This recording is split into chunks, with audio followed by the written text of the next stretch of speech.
नमस्कार। आज मैं फिर आपके सामने अपराध की एक और घटना लेकर आया हूँ। आज के अपराध की घटना बहुत छोटी सी है, लेकिन बहुत महत्वपूर्ण है।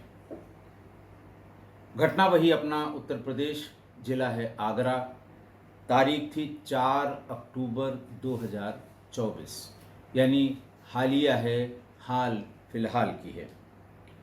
थाना जगदीशपुरा में शाम को कोई 7:30-8 बजे के आसपास सुभाष नगर अलबतिया मोहल्ले से एक फ़ोन आया।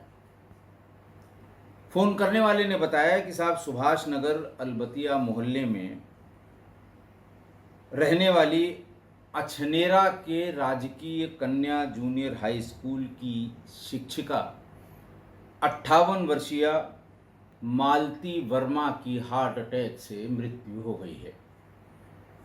पुलिस ने कहा कि ये तो हार्ट अटैक से मृत्यु है, नेचुरल डेथ है, पुलिस का इसमें क्या काम है। बताने वाले ने कहा कि साहब, आप यहाँ पर आ जाएं, मृतका की लड़की और लड़का यहाँ मौजूद हैं। वो कुछ बता रहे हैं कि किसी साइबर फ्रॉड वाले की कॉल के कारण उनकी मृत्यु हुई है।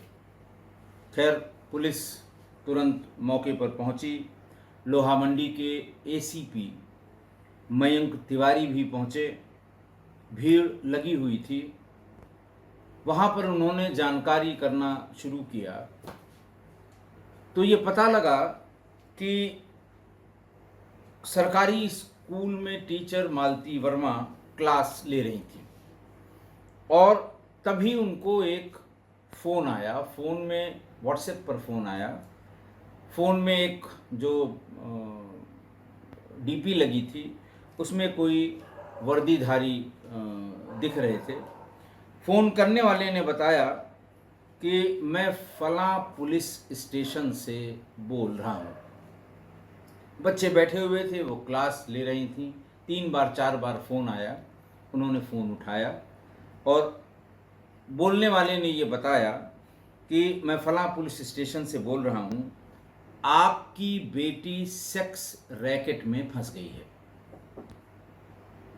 अभी अगर आप उसको नहीं छुड़ा लेती हैं तो बदनामी भी होगी और उसका कैरियर भी चौपट हो जाएगा।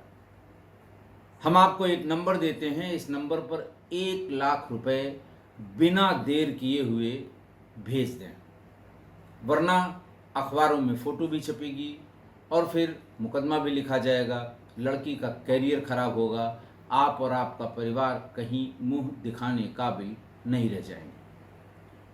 पढ़ाते पढ़ाते अचानक फ़ोन पर यह बात सुनकर वो भौचक्का रह गई। उसी जगह पर क्लास छोड़ के वो चली गई टीचर्स कक्ष में। वहाँ उन्होंने कहा, अच्छा ठीक है, मैं पैसे का इंतज़ाम करके, भी बहुत घबराई हुई थी और पैसे का इंतज़ाम करके भेज रही हूँ। फ़ोन करने वाले ने कहा कि आपको शायद यकीन नहीं हो रहा है, लीजिए अपनी बेटी से बात करिए। थोड़ी देर में बेटी लाइन पर आ गई और उसने कहा कि मम्मी, मुझे मेरी जान बचा लीजिए, मैं बर्बाद हो जाऊंगी, मुझसे गलती हो गई, कुछ इस तरह की बातें। हमारे ख्याल से 30, 35, 40 सेकंड में ये बातें कह के और फिर उन्होंने कहा कि अब आप समझ लीजिए। ये कह के फ़ोन काटा और ये कहा कि अभी मैं 15 मिनट में फ़ोन करूँगा। क्योंकि मालती वर्मा ने कहा कि देखिए, हम टीचर हैं और हमारे पास इतना पैसा कहीं भी रेडी नहीं है, मुझे पैसा इकट्ठा करने में थोड़ा समय लगेगा, मुझे थोड़ा वक्त दीजिए, लेकिन जेल मत भेजिएगा, प्रेस वालों को मत बताइएगा, फ़ोटो कहीं पर मत खींचिएगा, मैं पूरा पैसा भिजवा रही हूँ। उन्होंने फ़ौरन अपने बेटे को फ़ोन किया। बेटे ने कहा, नहीं, ऐसा संभव नहीं है मम्मी, तुम फ़ोन काटो, अभी मैं बता रहा हूँ, आजकल ये फ्रॉड हैं, फ्रॉड चल रहे हैं। माँ ने बेटे से कहा कि तुम फालतू बात करते हो, मैंने अपनी बेटी की आवाज़ सुनी है, वो बहुत परेशान है और पुलिस वालों ने उसको गिरफ्तार कर रखा है, उसे थाने पर रखे हुए हैं और हमको ऐसा लग रहा है कि उसे उसके साथ मार पीट भी कर रहे हैं। बेटे ने फ़ोन काटा। फ़ोन काटने के बाद अपनी बहन से बात की। बहन आगरा के ही एक कॉलेज से बी फार्मा कर रही थी।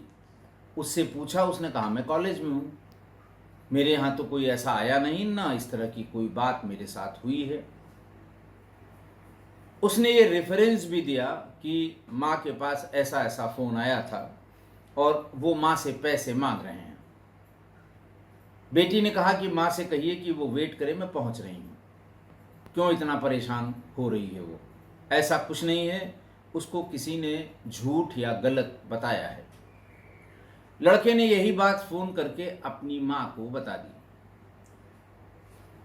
माँ ने कहा कि मैं स्कूल से निकल चुकी हूँ, मैं अब घर पहुँच रही हूँ और 1 लाख रुपए मैं तुमको भेज रही हूँ।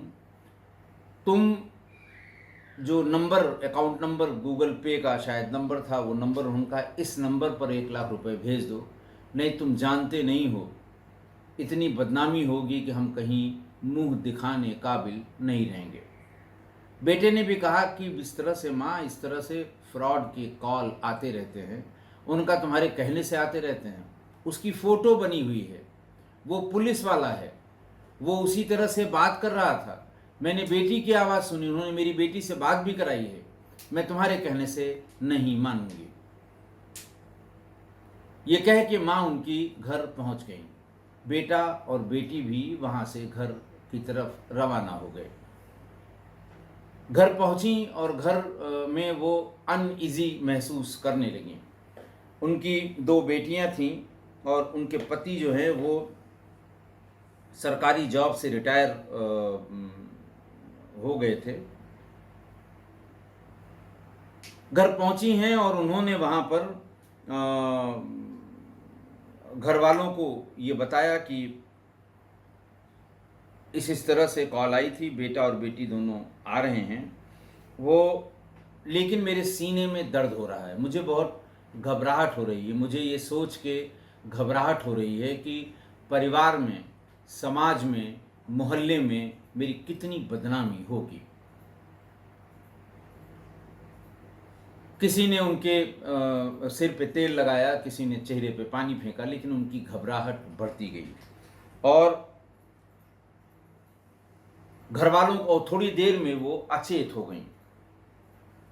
परिवार के लोग तुरंत उसे आगरा के सरोजनी नायडू मेडिकल अस्पताल ले गए और डॉक्टर्स ने उन्हें मृत घोषित कर दिया और ये बताया कि संभवतः उनकी हार्ट अटैक से मृत्यु हुई है। पूरे परिवार में कोहराम मच गया कि इनको हार्ट अटैक से इनकी मृत्यु हुई है। खैर पुलिस भी आ गई, एसीपी भी आ गए, सारे लोग आ गए, सबको ये बात पता लगी। माँ के फ़ोन नंबर से वो नंबर निकाले गए, वो +92 यानी पाकिस्तान के नंबर थे।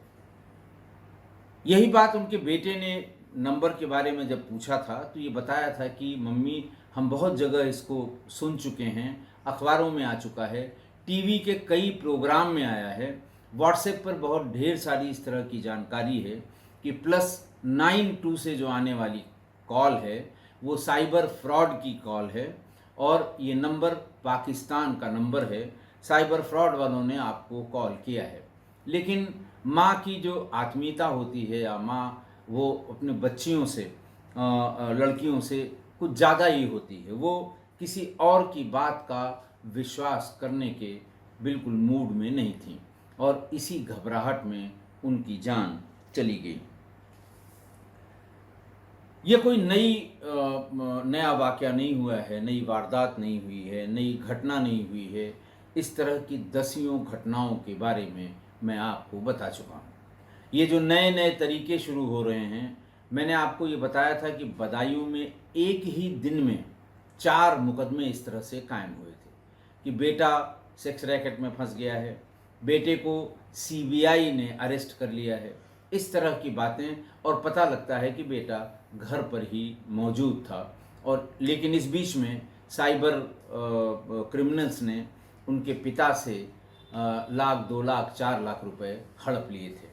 इसके अलावा भी मैंने आपको घटना का जिक्र किया था लखनऊ में पीजीआई की एक शिक्षिका हैं, प्रोफेसर हैं, उनको डिजिटल अरेस्ट करके उनसे करीब 2 करोड़ रुपए की ठगी कर ली गई। लेकिन फिर भी अच्छा, इसके बाद मैंने 2 और इंसिडेंट आपको बताए थे जिसमें पिता के पास ये कॉल आई थी। पिता के पास से बेटा थोड़ी देर पहले ही निकला था किसी शहर में जहां वो नौकरी करता था। पिता ने फ़ोन काट के अपने बेटे को फ़ोन मिलाने की कोशिश की, लेकिन वो फ़ोन आउट ऑफ नेटवर्क आया क्योंकि संभवतः वो रास्ते में था। पिता का शक बिल्कुल पुख्ता हो गया कि लगता है पुलिस वालों के चंगुल में ही है मेरा बेटा, और ज़रूर किसी न किसी रेप के केस में उनको बताया गया था कि बेटा आपका रेप के केस में अरेस्ट हुआ है, इतना पैसा तुरंत डाल दीजिए। तो बहुत बार ये बताया गया, लेकिन वही है कि नई उम्र के लड़कों पर तो ये बहुत ज़्यादा असर नहीं करेगा। ज़्यादातर को जो सोशल मीडिया पर हैं उन्हें ये बात जानकारी है कि इस तरह के कॉल फ्रॉड, साइबर फ्रॉड करने वालों, साइबर क्राइम करने वालों के कॉल होते हैं। लेकिन अब इस बीच में पिछले 2-3 महीनों में बुज़ुर्गों को निशाना बनाए जाने की ढेर सारी घटनाएं हुई हैं। ऐसे लोग जो बहुत ज़्यादा इंटरनेट फ्रेंडली नहीं हैं, या जो थोड़े से पुरानी सोच और पुराने ज़माने के लोग हैं, उनको टारगेट करके उनके बेटे या बेटी के बारे में इस तरह की सूचना देकर उन्हें उनसे पैसा, ये फ्रॉडस्टर्स जो हैं वो पैसा वसूल रहे हैं। बहरहाल पुलिस ने एफआईआर दर्ज कर ली है, वो नंबर निकाला है और ऐसे अपराधियों के विरुद्ध कार्रवाई करने की तैयारी कर रही है। एसीपी मयंक तिवारी ने बहुत डिटेल में प्रेस को बताया और कहा कि ये डिजिटल अरेस्ट की घटना से संबंधित है, यह हार्ट अटैक, और लगातार इस तरह की घटनाओं में बढ़ोतरी हो रही है। केवल जागरूकता और सतर्कता ही से ही आप इससे निपट सकते हैं, दूसरा कोई तरीका नहीं है। और इस तरह नए नए तरीकों से ये ठग आपको परेशान कर सकते हैं, आपसे पैसे ले सकते हैं। आज की घटना देखिए, आज की घटना इतनी दुखद है कि एक माँ, एक टीचर, ऐसी टीचर उम्र 58 साल हो गई है। टीचर है तो बच्चों को जैसे भी उसने पढ़ाया होगा आप समझ सकते हैं। बेटे को पढ़ाया, दोनों बेटियों को पढ़ाया, एक बेटी को बी फार्मा करा रही थी वो, और ऐसे में उसको ये सूचना मिल जाए कि आपकी बेटी सेक्स रैकेट में पकड़ी गई है, क्या बीती होगी उन पर।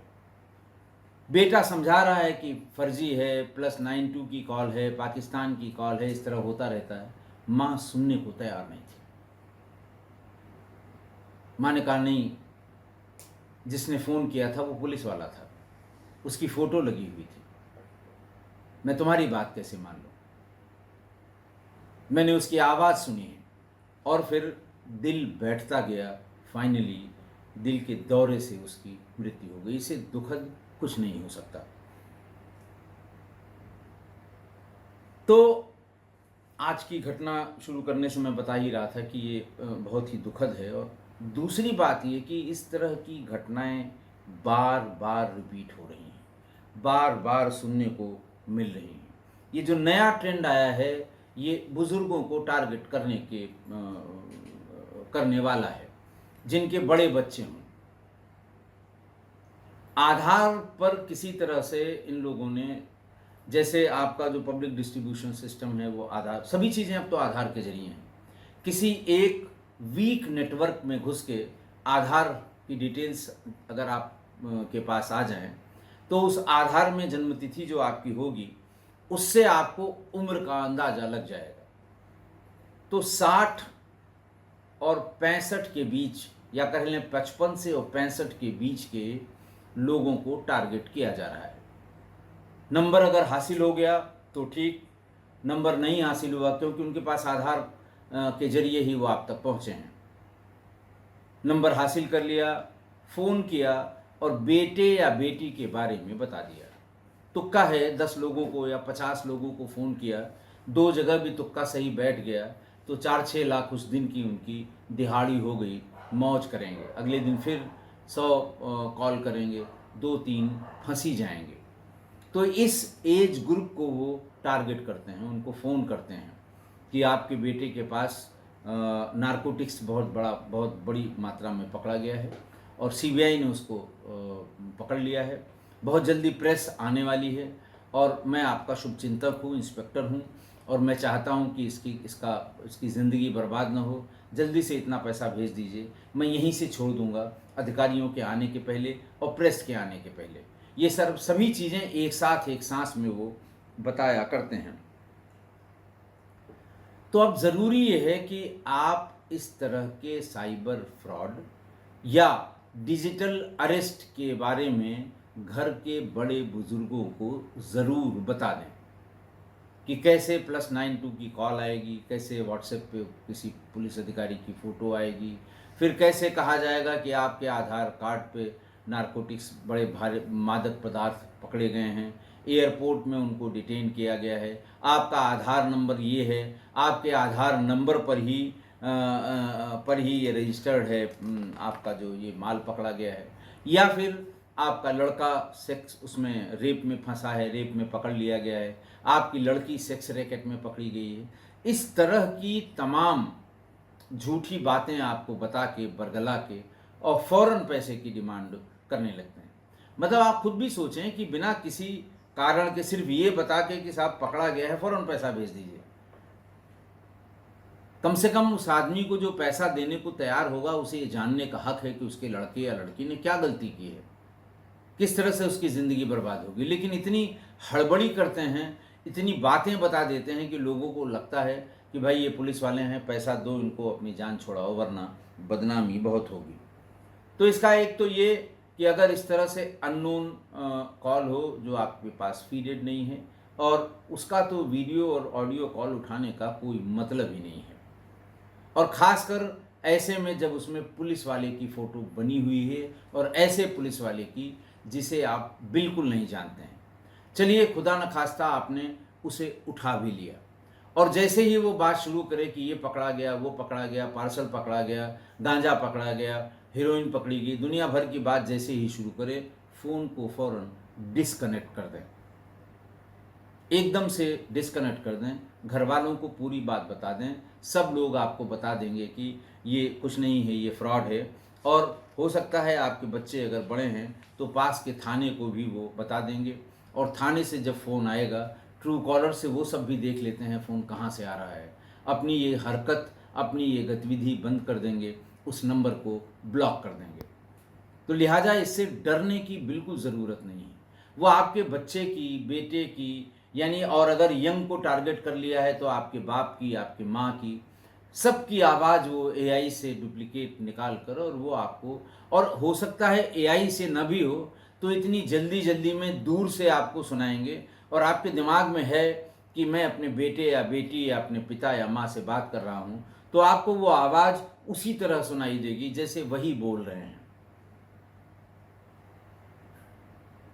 तो अगर इस तरह की बात आती है तो फ़ोन काट दें, और आपकी सतर्कता ही इससे बचने का उपाय है। आपकी जागरूकता और आपकी सतर्कता ही इससे बचने का उपाय है।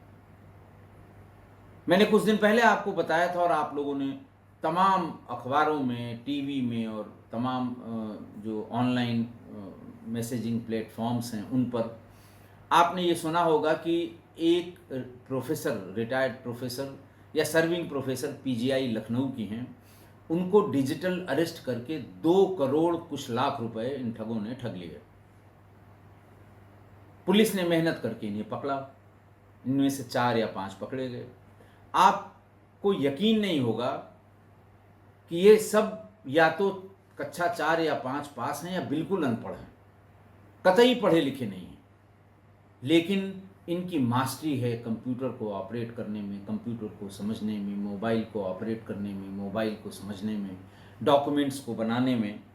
और इनके पास जो चीज़ें रेडीमेड रहती हैं, जैसे उन्होंने कहा कि भाई आपने 3 करोड़ रुपए अभी अभी उस पदार्थ के एवज में लिया है जो पकड़ा गया एयरपोर्ट पे, आपके अकाउंट से रिफ्लेक्ट हो रहा है, नंबर लाइए, मैं आपको अभी 2 मिनट के भीतर आपके अकाउंट की डिटेल निकाल कर देता हूँ।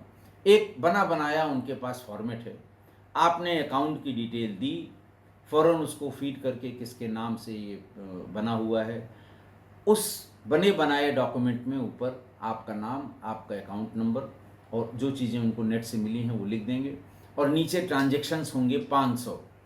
बीच में कहीं एक ट्रांजैक्शन आपको वो दिखाएंगे, जैसे मान लिया आपके यूपीआई से कहीं से 2000 रुपये किसी ने ट्रांसफ़र किए हैं, तो उस जगह पर वो 1.5 करोड़ या 2 करोड़ लिख देंगे, आपको दिखाएंगे कि ये देखिए फ़लाँ तारीख को इतने बज के इतने मिनट इतने सेकंड पे ये पैसा आपका सिंगापुर से ट्रांसफ़र हुआ है या फ़लाँ जगह से ट्रांसफ़र हुआ है।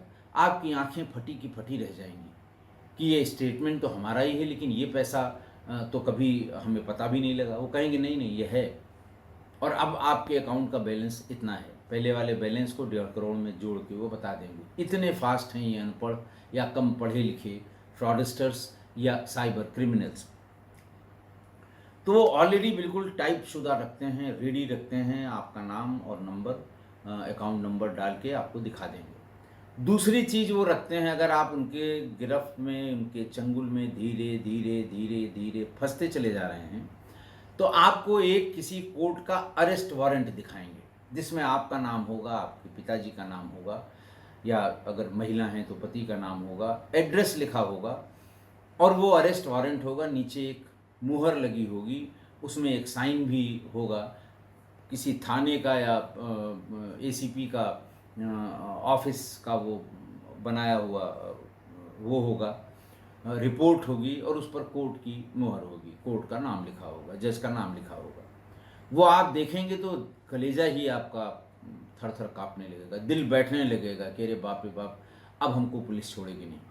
फिर वो आपको बताएंगे कि बाहर पुलिस तुमको अरेस्ट करने आ गई है, बाहर निकलोगी पुलिस पकड़ ले जाएगी, फ़ोन काटोगी तुरंत पुलिस भीतर आ जाएगी, और कई कई दिन तक उनको भी। अच्छा, एक उनके पास बना बनाया रूम होगा जिसमें एक बड़े अधिकारी के बैठने की जगह, जिनको वो कुछ भी कह सकते हैं, साहब ये डायरेक्टर सीबीआई हैं, ये डीजी हैं फलां स्टेट के, ये फलां आईजी हैं, ये क्राइम ब्रांच के हैं, ये स्पेशल सेल के हैं, जैसा सामने वाला होगा उस हिसाब से बताने के लिए 2-4 आदमी अगल बगल बैठे होंगे।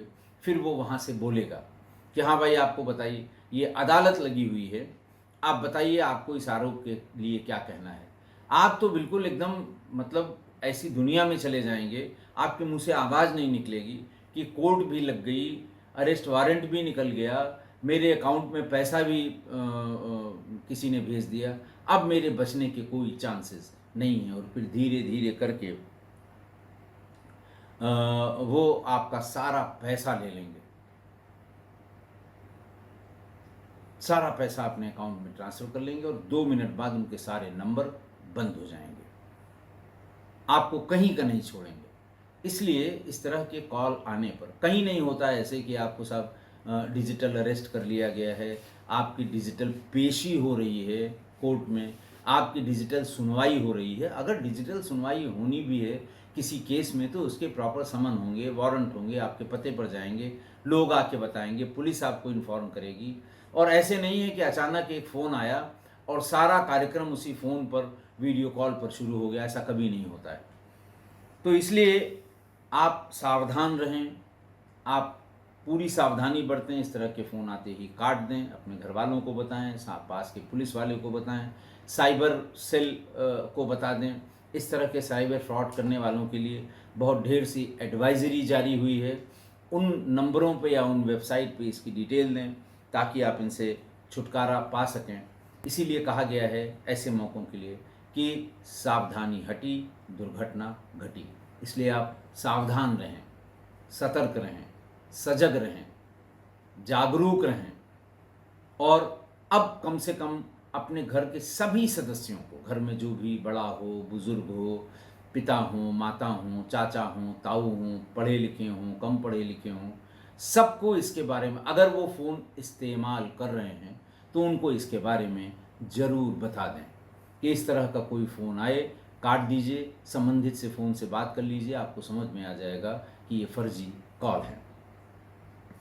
तो सावधानी हटी और दुर्घटना घटी। आशा है आप मेरी इस बात से सहमत होंगे। अच्छा, एक बात और, अभी मैं कम्युनिटी में आपको एक मेल, पूरी की पूरी मेल भेज रहा हूँ। ये मेल है श्री सौरभ पांडे की, जो कर्मचारी बीमा